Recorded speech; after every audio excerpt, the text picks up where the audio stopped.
Deixando um pouco de lado o debate sobre proibições ou liberações, hoje vamos nos perguntar: existe uma droga do bem? Muita gente defende a flexibilização de leis baseado na ideia de que algumas drogas são mais leves ou menos maléficas que outras. Mas há também aqueles que se posicionam no campo contrário. Entre eles estão os médicos, especialmente os psiquiatras, que têm seus consultórios inundados de pacientes que buscam se livrar do vício das drogas. O Café Filosófico, com o psiquiatra Hercílio de Oliveira, discute hoje prós e contras dos paraísos artificiais, especialmente a tão falada maconha. Importante que eu ressalte, antes de mais nada, um pouco da minha formação. Eu sou médico, consequentemente, eu desenvolvi como psiquiatra um trabalho com o tratamento de pacientes dependentes de maconha, dentro do meu projeto de mestrado. Alguém vai perguntar, mas um dependente de maconha procura tratamento? Um usuário de maconha pode ter um sofrimento psíquico ou físico tão grande que o leve a buscar um tratamento? A resposta é sim. Nós desenvolvemos um trabalho durante 3 anos no Hospital das Clínicas da Faculdade de Medicina da USP com usuários de maconha que desenvolveram um padrão de uso nocivo e, posteriormente, de dependência. Creio que todos os senhores veem na mídia, a todo momento, uma revista que tem como capa "Maconha é hora de legalizar", campanhas, marchas pela maconha, pessoas que se colocam francamente a favor de uma flexibilização da lei em relação a essa droga, e isso suscita em todos nós um desejo ou um ponto de vista, uma necessidade de se posicionar em relação a isso. Qual é a minha posição pessoal? O que eu penso sobre essa droga? Eu também seria a favor dessa droga ser legalizada ou que a legislação fosse flexibilizada, sim ou não?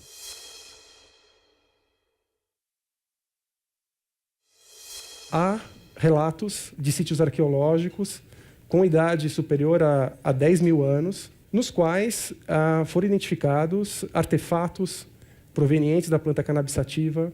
Há evidências de que essas populações antigas plantavam para alimentação e para a produção de utensílios. E 10 mil anos é justamente o período no qual as primeiras sociedades humanas começaram a se fixar em certos territórios, começaram a produzir, do ponto de vista agrícola, a criar animais, começaram a nascer as primeiras cidades. Então, veja, é uma plantação, é uma cultura dessa planta cannabis sativa que nos acompanha enquanto civilização. O Carl Sagan, a certo momento, na década de 70, experimentou a maconha, se interessou muito pelo tema e passou a escrever um pouco sobre essa planta e sobre a droga. E ele tinha uma teoria de que, talvez, sim, essa cultura, essa plantação desse vegetal, da cannabis sativa, tenha tido um papel fundamental na fixação dos primeiros homens e no desenvolvimento da civilização. Então, é uma história muito antiga. A partir de 3 mil anos antes de Cristo, aproximadamente, nós já temos relatos do uso medicinal da maconha em culturas como a chinesa, posteriormente na região da Índia. Então, essa planta já fazia parte de um arsenal terapêutico. E isso é super interessante, porque quando se fala hoje maconha para fins medicinais, mas é uma super novidade, vou falar que não. É algo super antigo que volta de tempos em tempos ao longo da nossa história. Essa planta cannabis sativa ela é originária do Oriente e ela migrou progressivamente para o Oriente Médio, para a Europa, até chegar, enfim, nas Américas.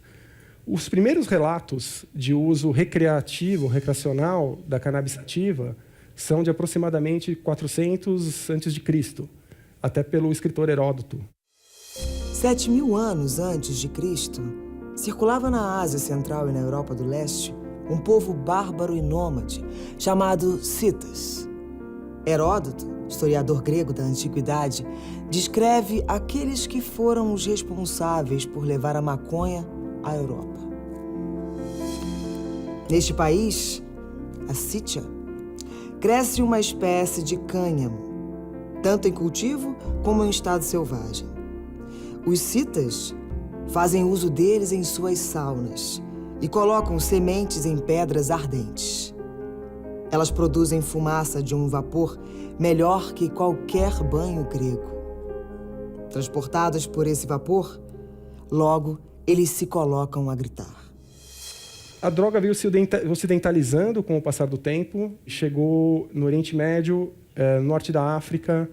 É importante dizer que a cultura e a civilização árabe foram um vetor para essa expansão, para esse desenvolvimento, porque o consumo do álcool sempre foi muito mal visto nas culturas árabes, mas havia um certo espaço sempre para o consumo dos derivados da cannabis sativa.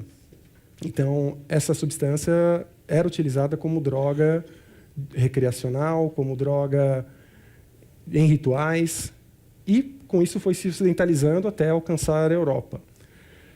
Na Europa teve uma difusão e, falando um pouco da história brasileira, a substância chegou ao Brasil na época colonial, quando as primeiras embarcações chegaram ao país. Na verdade, elas tinham velas, cordas, materiais náuticos que eram produzidos a partir das fibras da cannabis sativa, porque é uma planta com uma fibra muito potente, muito resistente. Quando se pensa que as primeiras sementes chegaram no Brasil, pensa-se que com o escravagismo, com a vinda dos escravos africanos, que já conheciam a planta, a cultivavam na África e trouxeram sementes para o Brasil, para que assim pudessem plantá-las e, enfim, continuar usando a substância aqui no nosso país. Então, ao longo da história colonial brasileira, a maconha ficou, durante um longo tempo, restrita a essas populações de escravos. No entanto, ainda dentro da história brasileira, existe um decreto do vice-rei solicitando que algumas províncias plantassem a maconha para a produção de utensílios, como eu disse, cordas, velas, tecidos. Então, já havia esse interesse também comercial. Principalmente, a partir do século XIX, iniciou-se a utilização de maconha para fins terapêuticos. A partir disso, os médicos tinham entre os arsenais terapêuticos utilizados derivados da planta cannabis sativa. Principalmente como medicações anti-inflamatórias, medicações que agiam, por exemplo, em processos respiratórios.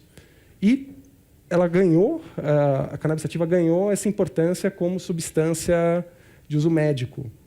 Como eu falei, na antiguidade, esse fenômeno reincide no século XIX. Até, se vocês vivessem no século XIX, de repente quisessem, por conta própria, ir em algum centro distribuidor ou numa farmácia e comprar maconha e fumar, isso seria possível, né? Tinha uma marca de cigarrilhas muito famosa chamada Grimaud, que era alardeada como a cura para diversos males.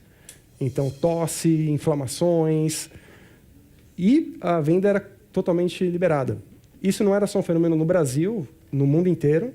No início do século XX, inicia-se em diversos lugares do mundo uma cruzada, enfim, de controle e até, a partir da década de 30, proibicionista em relação à maconha. É interessante que até em uma das convenções da Liga das Nações, na época, porque ainda não havia a ONU, na verdade, uma das convenções que delimitou a cannabis como uma droga problemática teve a participação de um médico brasileiro, o Dr. Pernambuco Filho. E esse Dr. Pernambuco Filho foi um dos maiores defensores de que a maconha entrasse no rol das substâncias não permitidas, com uso não liberado.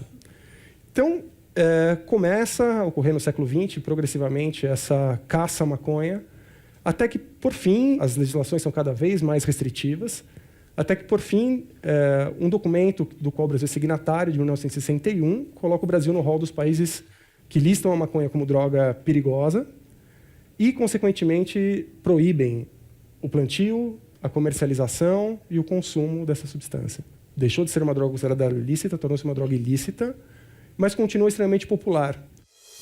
Os citas fazem em grupos, tal qual os indígenas, o fogo. E lançam essa erva quando estão sentados ao seu redor. Ao inalar a fumaça, se intoxicam. Do mesmo modo que os gregos fazem com o vinho. E se levantam. E colocam-se a dançar e a cantar.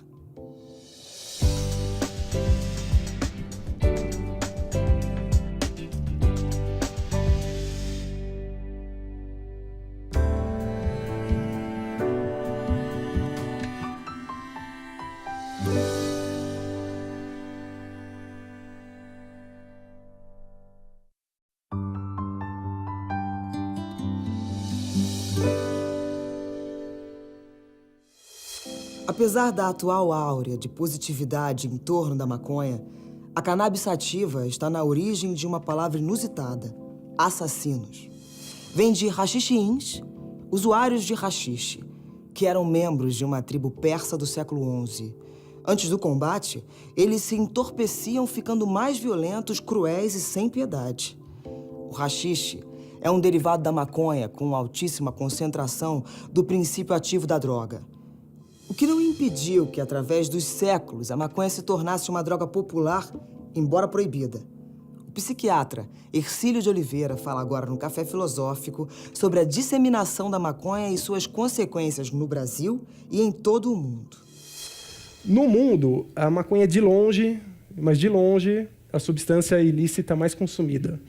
A maconha tem no mundo aproximadamente 180 milhões de usuários, entre 18 e 60 anos, segundo o último relatório do Escritório para Drogas e Crime da Organização das Nações Unidas.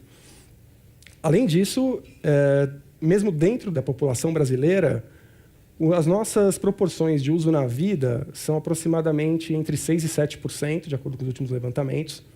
Ou seja, para cada 100 pessoas que eu perguntar, você já fumou maconha ao longo da sua vida? 6 ou 7 vão me dizer que sim. Ah, mas 93 vão dizer que não? Sim. Sempre nesses estudos pode haver alguma subestimativa. Mas tem um dado que é interessante, que esse número do Brasil, 6 a 7% de uso na vida, na verdade, ele é bem díspare em relação ao que acontece em outros países. E esse é um fenômeno muito interessante. Se eu pego um país, eu considerar um país europeu, Alemanha, Holanda, Reino Unido, França, o consumo na vida gira em torno sempre de 30% a 40% da população. Nos Estados Unidos, mais de 30%, geralmente. No Canadá, eu, inclusive, estava lá quando saiu um relatório que causou um certo escândalo na mídia local, aproximadamente 40%. Poxa, mas nós não ouvimos que as pessoas têm que ser mais informadas, que o que falta é educação, informação. Como que nos países, então, desenvolvidos, que os níveis educacionais são maiores, esses caras educados, eles escolhem fumar mais? É isso? É exatamente isso. E isso é um fenômeno interessante, porque, tudo bem, a proporção de uso na vida no Brasil é entre 6% e 7% da população. No entanto, se eu considerar subpopulações, se eu filtrar, por exemplo, a subpopulação de estudantes universitários, esse índice cresce. Então, entre estudantes universitários, esse número chega a 25%, 30%. Então, parece que acessar a informação, de algumas maneiras, o vínculo com certos grupos e a disponibilidade da droga tende a aumentar esse consumo. Obviamente que não é pouco. Se nós pensarmos 6% a 7% da população brasileira, é um número significativo. E há relatos de que aproximadamente de 1 a 1,2% da população brasileira, 1% da população brasileira tem dependência da maconha. 1,2% da população de 200 milhões não é pouca coisa, aproximadamente 2 milhões de pessoas. Então, essas pessoas estão por aí, vivendo no cotidiano. Muitas vezes eles não procuram ajuda, porque, diferentemente de, por exemplo, da cocaína ou do crack, essas outras drogas produzem um prejuízo, um dano muito rápido, e essas pessoas chegam mais para o tratamento. Mas alguém vai dizer, mas o problema do Brasil não é o crack, não são as cracolândias, não é isso que nós discutimos a todo momento? Tem muito menos dependentes de crack do que de maconha, né, no Brasil. Isso é um dado estatístico. Então, e essas pessoas, como eu disse, dependentes de maconha, também têm o sofrimento, mas muitas vezes não procuram ajuda. Eles carregam por anos a dependência, até que, em certo momento, alguns fatores motivacionais, inclusive, podem levá-los a buscar um tratamento. Quando eu falo de maconha, eu falo cada vez mais de um produto heterogêneo. O que eu quero dizer com isso? A maconha que se fuma hoje, ela é muito diferente da maconha que se fumava na década de 60, por exemplo. Então, se o teu pai, de repente, se revela e te conta, meu filho, eu fumei maconha e não faz mal. Opa, não esqueça que a maconha que ele fumou era diferente. Era uma maconha muito menos potente do que a maconha que nós temos atualmente. Ah, mas como que se mede a potência da maconha? Uma coisa fundamental para mensurar a potência da maconha é a proporção do princípio ativo principal que existe na droga, que tem um nome complicado, delta-9 tetrahidrocannabinol. Na prática, nós chamamos de THC. Então, veja, enquanto na década de 60 havia maconhas com 2 a 3% de THC, depois nós vamos falar do exemplo do Uruguai, mas o Uruguai colocou na lei, que eles aprovaram recentemente, uma margem média de THC de cerca de 15%. Então, veja, é 5 vezes mais forte do que o que era fumado anteriormente. Da mesma maneira, talvez um dos modos mais inocentes de se fumar maconha é aquela clássica do cigarro chamado de baseado, mas nós temos algumas formulações, tipo haxixe, tipo resina, enfim, de maconha, que são muito mais potentes, que têm uma proporção muito maior de delta-9 e THC. Da mesma maneira, alguns caras, principalmente fora do país, eles desenvolveram, a certo momento, cruzamentos entre subespécies para justamente produzir variáveis que tivessem um teor maior de THC. Então, a maconha foi ficando mais potente. Eu falava da maconha no Brasil. Como que é a maconha no Brasil? Ela não é uma maconha, então, com essa característica de produção, muitas vezes, de uma seleção de subespécies. A maioria da maconha produzida no Brasil, ela é produzida na região centro-oeste e na região nordeste. E aqui na região sudeste, na verdade, nós temos um afluxo de maconha que vem de países como o Paraguai e da Bolívia. Então, são os principais exportadores de maconha para o Brasil. Só que é muito importante que nós estejamos atentos, porque com essa recente tendência a um crescimento da renda média do brasileiro, eu tenho cada vez mais propensão a achar que os brasileiros vão querer fazer cada vez mais o que os estrangeiros de renda mais alta fazem. Por exemplo, nos Estados Unidos, no Canadá, na Europa, nós temos um modo crescente de produção, que é a chamada produção indoor. Na produção indoor, eu vi exemplos claros disso. Um grupo de amigos adolescentes aluga uma casa e, no porão daquela casa, no basement, eles instalam lâmpadas tão fortes quanto essas, que podem ficar acesas 24 horas por dia. Então, dentro dessa casa, eles produzem uma maconha de alto teor de THC.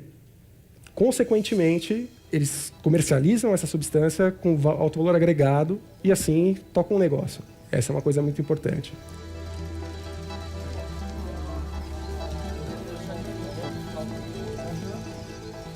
Por que eu falo da importância de se mensurar a potência da maconha? Porque nós sabemos hoje que quanto maior a proporção de THC, maior a probabilidade da droga induzir dependência, maior a probabilidade da droga produzir efeitos ou sintomas, que eu vou citar depois, mas é que sempre uma associação frequente com a maconha, os chamados sintomas psicóticos, delírios e alucinações, então, e gerar outros problemas associados. Então, quanto maior a proporção de THC, mais perigoso é aquele preparado de maconha. Essa, então, é uma coisa fundamental. Agora, uma coisa que nós somos fascinados nesse campo das neurociências é sempre pensar, mas afinal de contas, qual que é o caminho? Por onde esse cigarro de maconha, por onde esse baseado caminha para produzir o efeito psíquico nos usuários, que os tornam usuários frequentes, que os tornam dependentes, que eles vinculam a um prazer importante do uso daquela substância. Nos últimos anos, principalmente a partir da década de 60, esse mecanismo passou gradativamente a ser elucidado. Na verdade, para a maconha, isso aconteceu de uma maneira um pouco atrasada, em comparação com outras drogas, como a cocaína, como a heroína, que esses efeitos ou que esse ciclo já era bem conhecido, porque isso se deve à característica química dos compostos que estão dentro do cigarro de maconha, dos chamados canabinoides. E lembra, quando eu falava THC como princípio ativo, isso é uma simplificação, porque dentro de um preparado de maconha tem pelo menos 400 canabinoides diferentes. Mas o THC é um dos mais importantes, é um dos que mais a gente considera. Mas retomando, como eu dizia, então, é uma coisa fascinante para nós que gostamos de neurociências entender como que aquele ato de fumar se torna uma sensação, como que aquele ato de fumar se torna uma alteração de nível de consciência, como que essas pessoas, depois de usar a substância, começam a ver o mundo à sua volta de uma maneira diferenciada. Foi um autor israelense chamado Rafael Mechoulam, que em 60 identificou esse princípio ativo, o THC, e, posteriormente, muitos anos depois, identificou-se justamente as regiões cerebrais que seriam aos quais esse princípio ativo liga-se. Os receptores, nós trabalhamos com esse conceito em neurociências.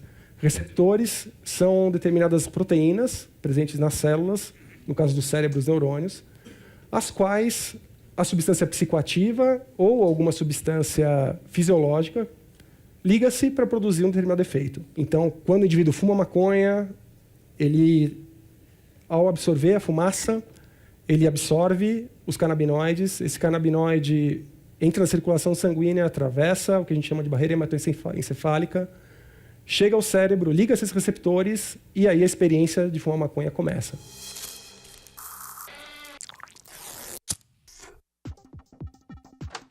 Então, o efeito, basicamente, é de recompensa, de prazer, mas, ao mesmo tempo, como você tem uma densidade desses receptores canabinoides muito alta em regiões de controle das emoções, em regiões de associação das percepções, em regiões de memória, então você tem, com esse conjunto de efeitos, uma possibilidade de uma percepção diferenciada à tua volta, de um conteúdo emocional potente em relação a essas percepções e do acesso a conteúdos de memória muito, muito antigos. Não é?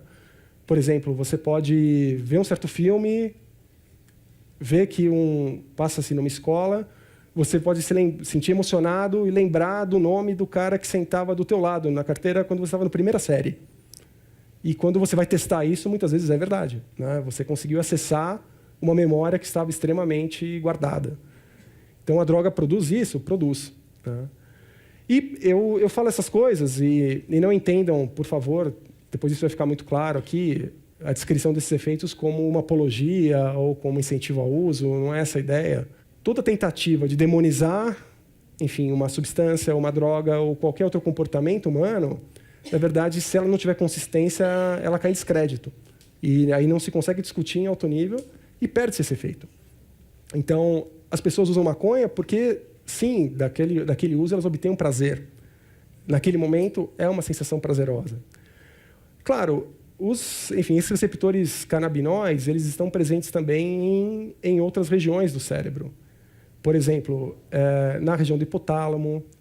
O hipotálamo controla diversos ciclos hormonais, pode controlar comportamentos como sono e apetite. Daí vem aquela coisa, né? Vocês já ouviram falar da larica, né? E é comum isso acontecer. Por exemplo, se eu recebo para atender um menino de 13 anos e a mãe, de repente, me fala: doutor, ele chega de óculos escuros, da rua, abre a geladeira e come tudo, né? Será que ele está fumando maconha? Há evidências que sim, minha senhora. Há evidências que sim. Então, nós sabemos que esses sintomas, esses sinais clínicos de intoxicação, eles acompanham o usuário ao longo da sua história de uso da substância. Agora, esse comportamento ele tem uma tendência, então, a se manter ao longo do tempo. Como toda droga psicoativa, toda droga que produz um efeito de recompensa, ela tende a multiplicar o seu próprio uso. Então, um usuário de maconha tende a ter novamente vontade de usar a maconha. Consequentemente, ele desenvolve um ciclo ao longo do tempo de uso da substância. Alguém vai perguntar, mas por que eu só fumei 2 ou 3 vezes e nunca mais quis fumar, e o meu vizinho fuma 10 cigarros de maconha por dia? Para essas perguntas, nós ainda não temos todas as respostas. Realmente, algumas pessoas parecem, enfim, ter uma tendência a desenvolver uma certa relação com certa substância.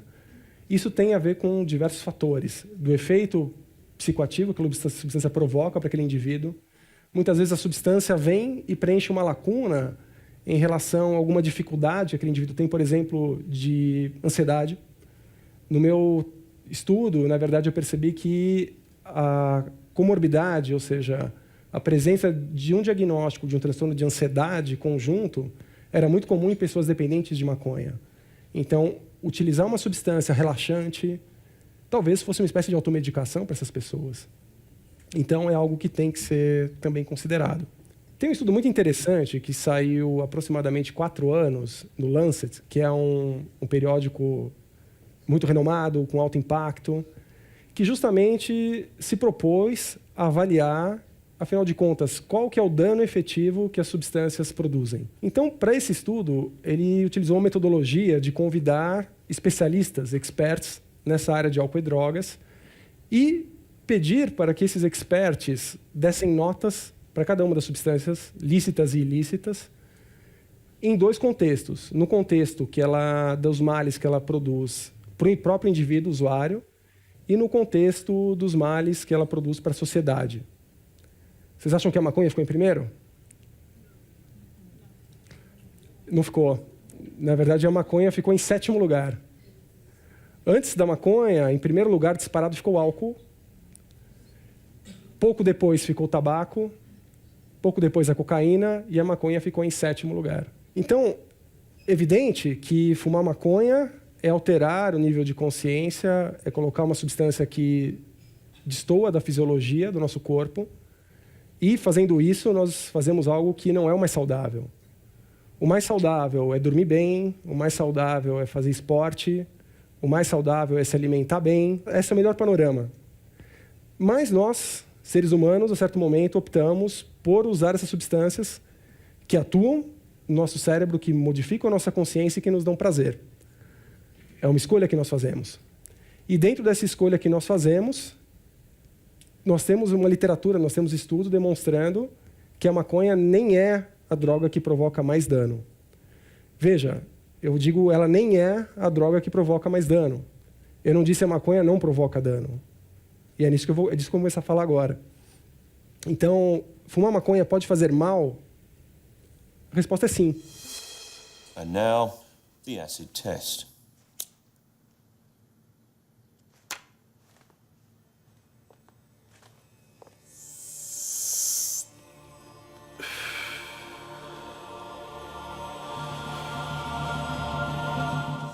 No próximo bloco, maconha, a droga do bem?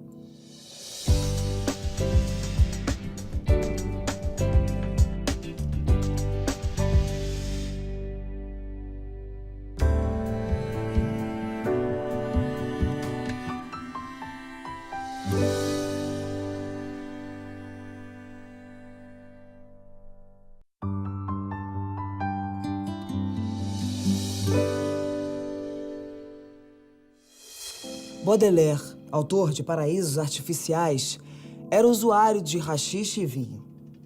A eles escreveu uma elegia com uma visão bastante aguda e crítica sobre ambos, especialmente sobre o primeiro. O vinho exalta a vontade, o haxixe a aniquila.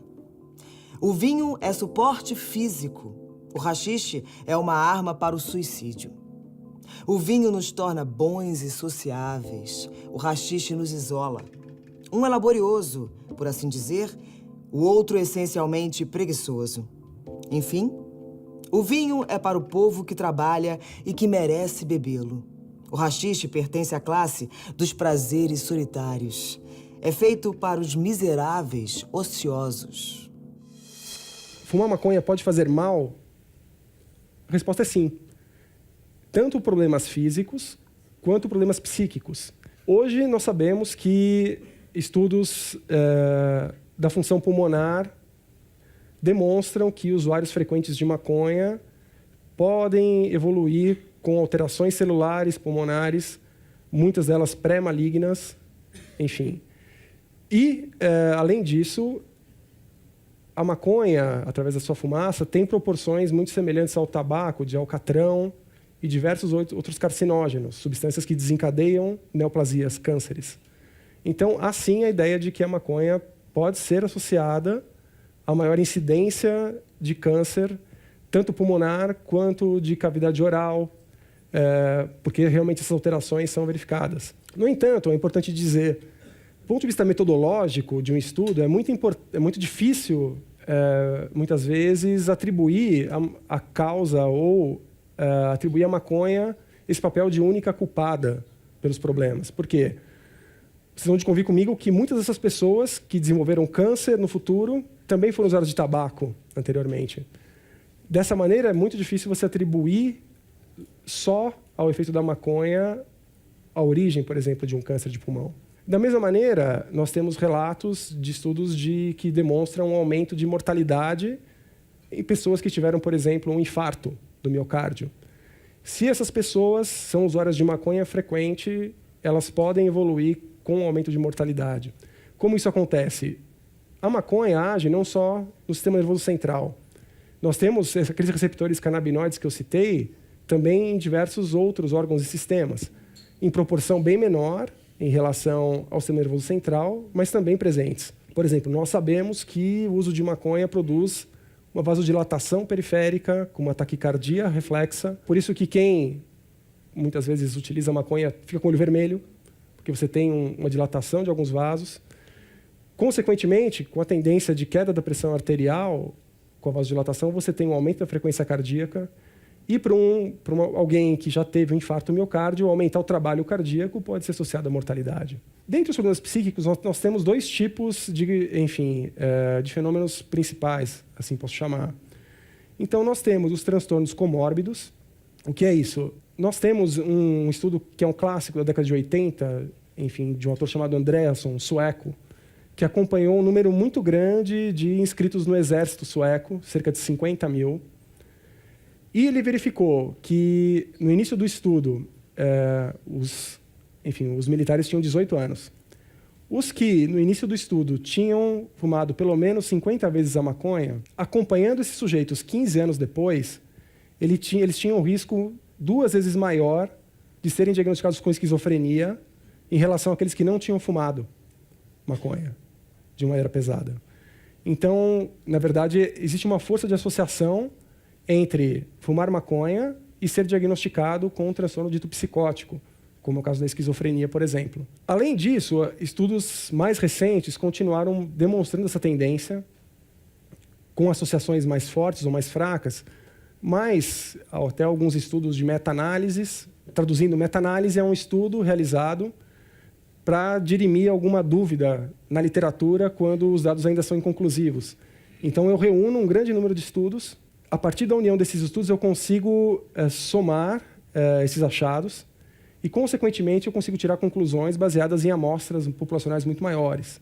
Então, é um pouco da metodologia da meta-análise. Então, o estudo de meta-análise demonstrou que utilizar a maconha de maneira pesada também praticamente dobra, ao longo dos anos, a probabilidade de sintomas psicóticos. Esse tema é complexo, algumas pessoas ainda questionam se realmente essa associação é forte, mas eu posso dizer para vocês, isso da minha experiência clínica, se você tem um pai ou uma mãe que já realizam algum tratamento psiquiátrico, particularmente esse tratamento psiquiátrico é para um transtorno tipo esquizofrenia, ou mesmo para um transtorno tipo transtorno bipolar grave, não fume maconha. Não fume maconha porque você é uma pessoa vulnerável. E é um mecanismo chave e fechadura, muitas vezes independente da dose consumida. Nós vemos, algumas vezes, indivíduos desencadearem um quadro psicótico, mesmo fumando pela primeira ou segunda vez na vida. Então, é uma associação que realmente deve ser olhada, cuidada. E esse cuidado não existe no país com as populações vulneráveis. Um outro tópico muito interessante é aquela coisa do prejuízo cognitivo. Tem um conceito muito clássico em quem trabalha nessa área de que utilizar maconha torna o indivíduo sem motivação. Aquele cara fuma maconha, não quer saber de nada, vai para a escola, mas vai mal, não quer saber de arrumar trabalho, enfim, não consegue ter um sucesso, não é?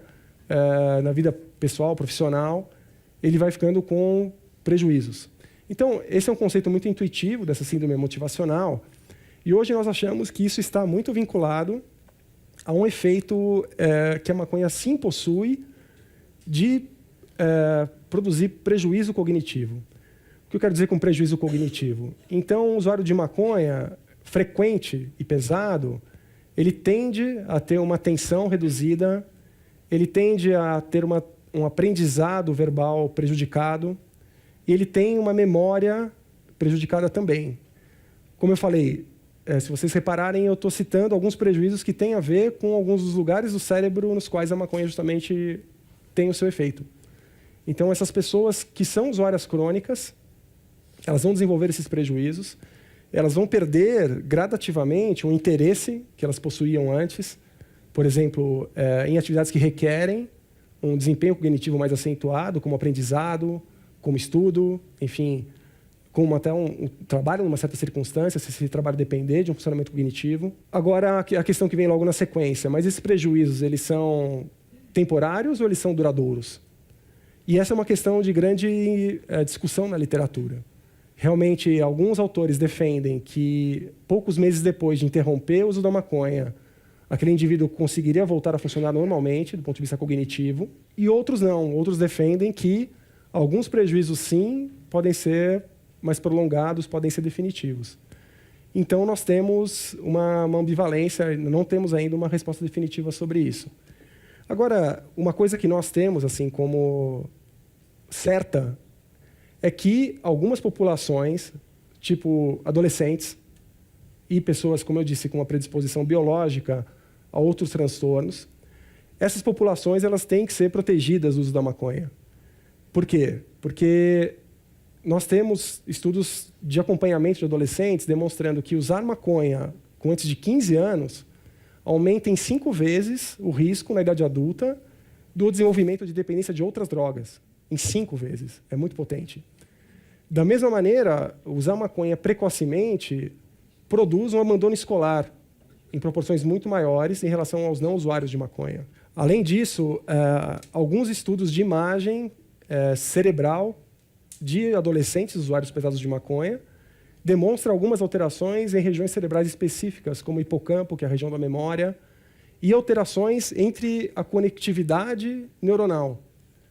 Ou seja, esse período tão importante da adolescência, que é um período, digamos, do término do desenvolvimento, isso é importante ressaltar dentro das neurociências, na verdade, um adolescente ainda não é alguém pronto para a idade adulta. O adolescente vai ter a sua configuração cerebral terminada, digamos assim, principalmente dos 19, 20, 21 anos. Então, se ele utiliza essa droga nesse momento, enfim, que ele tem ainda uma conformação cerebral não concluída, sim, pensa-se que ele pode ter prejuízos que fiquem duradouros. Ele pode ter um cérebro não configurado dentro do seu desenvolvimento e, consequentemente, um cérebro não configurado dentro do seu desenvolvimento torna-o mais vulnerável, mais impulsivo, predisposto a outros transtornos. E tudo isso, em conjunto, fecha o ciclo, tornando ele usuário de outras substâncias e piorando ainda mais esse cérebro. O haxixe, como todos os prazeres solitários, torna o indivíduo inútil aos homens e a sociedade supérflua para o indivíduo, levando-o a admirar a si próprio sem cessar e empurrando-o dia a dia ao abismo luminoso onde ele admira sua face de narciso.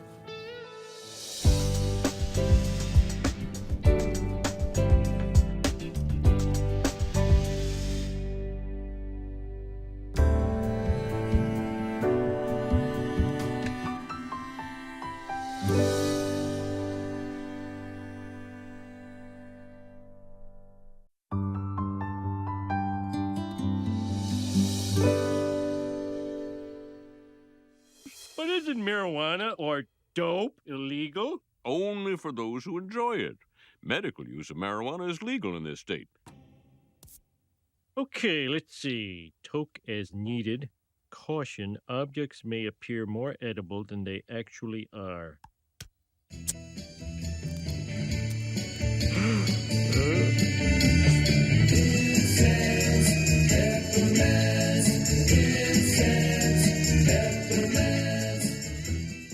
What's that billowing down the stairs? It's smoke! It smells like the art teacher's office. Smoke in the water! Dun, dun, dun, dun, dun, dun, dun.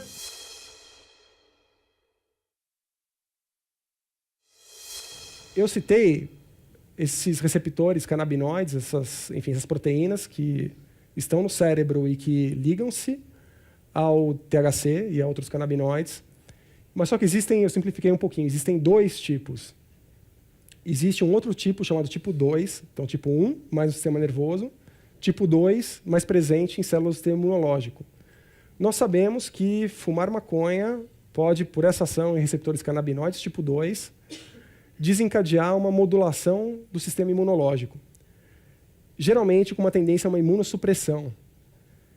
Agora, uma coisa bem médica, mas muitas doenças, muitas patologias, elas têm como um substrato um processo inflamatório local. Por isso que nós usamos tanto anti-inflamatórios, por isso que nós usamos tantos corticoides, por exemplo, porque parte do dano que uma doença pode causar é uma reação potente do nosso sistema imune. Então, fumar maconha ou consumir algum derivado da cannabis sativa de alguma outra maneira pode produzir uma modulação do sistema imunológico e melhora de algumas inflamações crônicas, como, por exemplo, asma, como, por exemplo, gota, como, por exemplo, doença de Crohn, que é uma doença intestinal. Então, sim, você tem aplicações terapêuticas que essas pessoas melhoram. Você tem uma ação analgésica importante, porque naquela ação no cérebro também há uma participação dentro de um mecanismo de controle da dor, e eles são muito importantes para isso. Então, o usuário de maconha frequente, ele está anestesiado, ele não sente a mesma dor que uma pessoa que não usou sente. Tem um efeito relaxante muscular, então, uma das aplicações que está para ser aprovada no Brasil é na espasticidade, numa contração muscular involuntária, crônica, que acontece em portadores de esclerose múltipla, que é uma doença relativamente rara, mas isso repercute num grande sofrimento para as pessoas. It's, for example, it's multiple sclerosis. People have cramps and spasms, and then it helps against the painful spasms. It helps people with nervous pains. When people have tics, then it can help. In cancer, it helps feel better and to have more appetite. Então, veja, toda essa gama de potenciais terapêuticos tem conduzido as pessoas, governantes e diversos países a rever a legislação em relação à maconha. Então, hoje, 19 estados americanos legalizaram a venda da maconha medicinal. Então, com uma receita médica, você pode ir numa farmácia autorizada e comprar a sua própria maconha, para o seu uso pessoal. Outros, países realmente ainda se questionam ou têm uma tendência a adotar legislações semelhantes, pensando nesse aspecto medicinal. Agora, tudo isso, vai uma crítica, porque eu creio que isso confunde um pouco a cabeça das pessoas. De que maneira? Legalizem a maconha porque a maconha tem fins medicinais. Veja, hoje nós temos diversas medicações aprovadas para o uso fora do país que, são feitas a partir de princípios ativos da planta cannabis sativa. São produtos sintéticos, é uma pílula que você toma e você não precisa fumar maconha, não é, e ter o barato, não é, e ter o efeito da maconha para obter o efeito medicinal. Do ponto de vista laboratorial, é totalmente possível que se consiga obter aquele efeito, aquele benefício, com a manipulação farmacológica daqueles princípios ativos. Então, sim, isso já existe. Até porque tem literatura suficiente para mostrar que se você opta por fumar maconha com fim medicinal, afinal de contas, será que aquele prejuízo pulmonar que eu falei, que você vai assumir fumando, vai valer o benefício que você vai ter para melhorar alguma inflamação, para melhorar alguma outra coisa? Então, veja, é uma relação aí de custo-benefício que tem que ser muito bem avaliada. Eu acho que boa parte de vocês devem ter visto uma grande repercussão na mídia nos últimos meses sobre algumas mães que têm crianças que têm síndromes convulsivas, reentrantes, muito frequentes, que foram ao Congresso Nacional, que fizeram uma discussão muito ampla sobre, olha, realmente essa substância deveria ser, ou os derivados da cannabis sativa deveriam ser permitidos. Nesse caso, um medicamento funcionaria, que era o canabidiol. O canabidiol é um dos canabinoides que tem uma ação anticonvulsivante. Então, a nossa legislação, inclusive para a legalização das medicações, ela é um pouco lenta. Enquanto em diversos outros países você tem já uso medicinal através de medicações aprovado, no Brasil ainda não. Então, outras indicações já aprovadas com o uso de medicações à base da planta cannabis sativa. Pacientes com HIV em fase terminal para melhorar a síndrome consumptiva, ou seja, aquele emagrecimento que eles têm. Então, eles conseguem se alimentar melhor. Essa que eu citei, da esclerose múltipla e da espasticidade. Pacientes com câncer, em quimioterapia, que necessitam, enfim, de uma droga que corte, por exemplo, o reflexo do vômito, um antiemético. Então, essa é uma outra indicação. E você pode ter diversas outras. Interessante, tem um grupo aqui no estado de São Paulo, não é, cientistas brasileiros, que estudam um canabinoide, esse que eu citei, o canabidiol, como medicação para ansiedade e até em algumas situações como medicação antipsicótica. Nossa, mas você não falou que a maconha gerava psicose? Então tem o cara estudando o canabidiol como antipsicótico. Isso demonstra a complexidade. Enquanto o THC, que é um princípio ativo mais importante, gera mais sintoma psicótico, você tem um outro canabinoide dentro do preparado que trata sintomas psicóticos. Então, separar esses componentes é uma riqueza muito grande. É uma estratégia que nós podemos ter para desenvolver novos fármacos, novos tratamentos. É a mesma coisa, se vocês hoje vão fazer uma cirurgia e querem ter uma anestesia para não sentir dor, provavelmente essa anestesia ela vai ser realizada com um opioide sintético. Um opioide é uma substância que vem lá de longe do ópio, enfim, que são substâncias que têm efetivamente uma ação importante contra a dor. Então, os potenciais eles são muito grandes, nós podemos evoluir nisso, mas nós não podemos confundir as pessoas. Nós temos que separar o que é recreação e pensar o que nós queremos como sociedade em termos de recreação ou de legalização de drogas recreacionais e o que nós não queremos, enfim. E o que nós queremos como população em termos de tratamentos, em termos de fármacos efetivos e como nós nos situamos em relação a isso. Falando um pouco das leis, eu acho que esse é um tópico muito interessante, muito quente, sem dúvida nenhuma. Como eu disse, nós temos 19 estados americanos que têm a permissão para o uso farmacológico ou para o uso medicinal da maconha. Nós temos 2 estados que recentemente autorizaram o uso recreacional da maconha. Nós temos a experiência, por exemplo, talvez um pouco já mais antiga, da Holanda, da comercialização da maconha ou derivados da cannabis sativa nos chamados coffee shops. Nós temos a experiência do Uruguai. Gradativamente, nós temos no mundo algumas experiências mais liberais ou mais pró-legalização ou facilitadora do uso. E nós temos alguns países com uma tendência mais restritiva. Nós, como cidadãos, como brasileiros, eu creio que nós precisamos definir onde que nós vamos encontrar em relação a esse fenômeno álcool e drogas. Será que a nossa legislação ela é apurada o suficiente? Eu citei aquele estudo de 2010 que colocava a maconha como 7ª droga, enfim, a 7ª droga associada a maior dano, então só em 7º lugar e não em 1º, 2º, 3º. E eu acho que nós temos que começar a observar alguns exemplos desses países. Mas quais são as evidências preliminares? O que eu esperaria assim verificar como resultado dessas políticas? Eu creio que todos esses aspectos são muito interessantes. E tem até a ver um pouco com o grau de autonomia que nós temos como cidadãos. Conhecida e utilizada em todo o mundo há milênios, a maconha continua presente em nossa cultura e nos últimos anos observa-se uma discussão calorosa sobre os prejuízos associados ao seu uso e os benefícios de sua legalização. Enquanto alguns países iniciam experiências inovadoras de permissão ao uso recreativo e medicinal, a sociedade brasileira procura suas respostas. Esse programa, que trata da maconha entre a ciência e a sociedade, faz parte da série As Drogas do Mundo Contemporâneo, que você também encontra no site da CPFL Cultura. Quando você fala sobre a questão da educação, né, e quanto de informação a gente pode dispor aí para fazer essa escolha para o uso? Estudos mostram que o efeito é totalmente nulo. Só acessar a informação não faz as pessoas usarem menos. Quando eu falei em proteger algumas populações, na verdade, como eu citei, prevenção é a redução da oferta e da demanda.